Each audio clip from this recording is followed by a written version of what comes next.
Hey there, and welcome. Today, we're diving into something that's, absolutely essential for learning English, but we don't always talk about it enough, and that is listening. Think of it as the invisible engine that powers everything else, from learning new words to feeling confident enough to speak. So let's find out exactly why it's so important. I love this idea. A magic key, right? It's not something you just possess. It's something you have to actively use. And that's the perfect way to think about listening. It's not a passive thing. It's the tool that really unlocks the door to vocabulary, pronunciation, and, well, the whole shebang. So let's start with the big question. What actually makes listening this so-called magic key?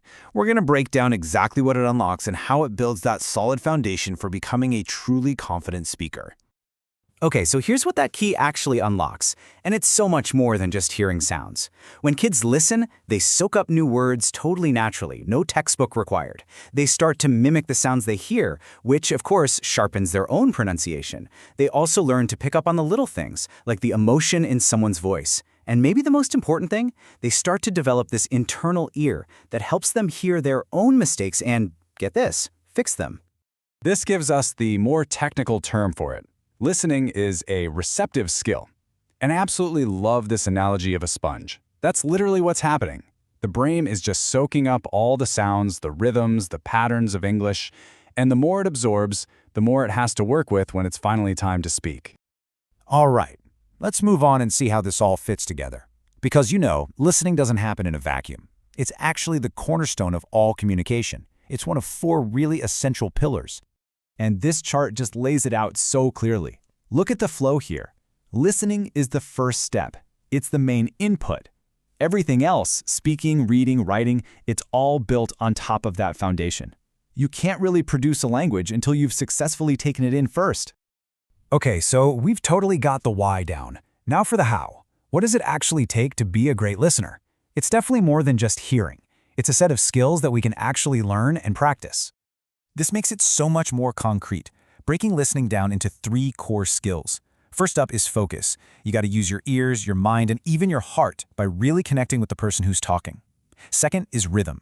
Feeling the natural beat of English helps you figure out where one word ends and the next one begins. And third is catching clues. Learning to listen for those little signpost words that help guide the conversation. And here are some of those signpost words we were just talking about. Think of them like little traffic signals in a story. When a kid hears now, they know, okay, something new is starting. Next gets them ready for the following step, and finally tells them we're wrapping things up. It's a simple thing, but it helps them follow along without getting lost. And now for the really practical part.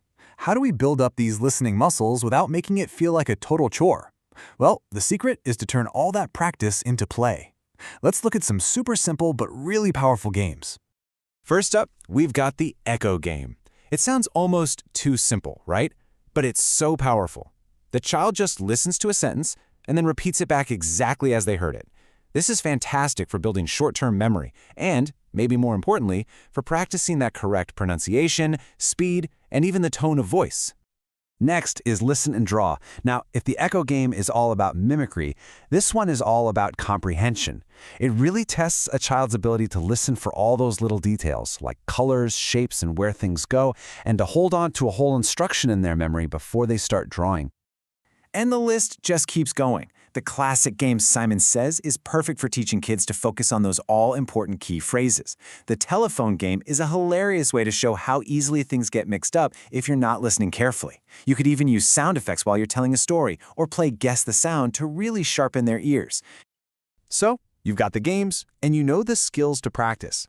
The final piece of the puzzle here is consistency. How do you actually weave all of this into your everyday life? And this is a huge takeaway.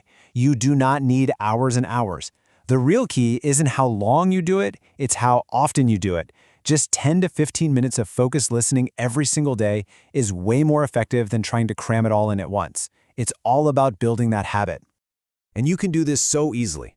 Put on some English songs with repetitive lyrics during a car ride, pick out some simple cartoons where the pictures help with understanding, and make audiobooks interactive. Pause the story and ask, hey, what do you think is going to happen next? That little question turns passive listening into active, engaged learning. And here's a really crucial mindset shift. We need to teach kids that asking, "Can you say that again?" isn't a sign that they failed. No way. It's a sign of success. It shows they're paying attention, they're curious, and they're really trying to understand. So, let's wrap this up with the ultimate point. All of this, the games, the daily habits, the focus, it all leads to one incredibly important thing: confidence. When kids can actually understand what's being said to them, they get the confidence they need to start speaking. It's simple. Strong listening skills create brave speakers. So I'll leave you with this question to chew on. How are you going to make listening the most fun part of your child's day? That magic key is right there in your hands. Thanks for tuning in.